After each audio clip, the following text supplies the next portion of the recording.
Welcome back to the channel. If you've ever wanted to take control of your business finances inside Zoho Books, today's guide is going to be a game changer. In this tutorial, I'll walk you through step by step how to create and save a general ledger in Zoho Books. By the end, you'll know exactly how to generate a custom ledger report that's always ready when you need it.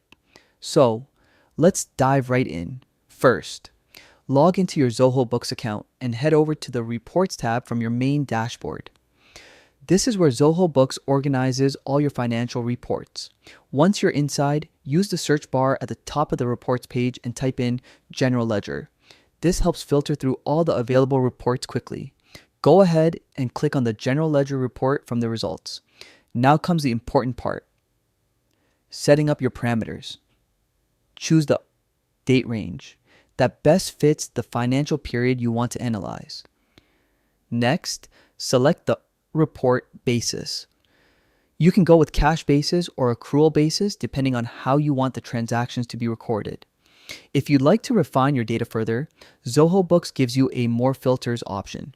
Here, you can include or exclude specific accounts, customers, or vendors, making your ledger as detailed or as streamlined as you need.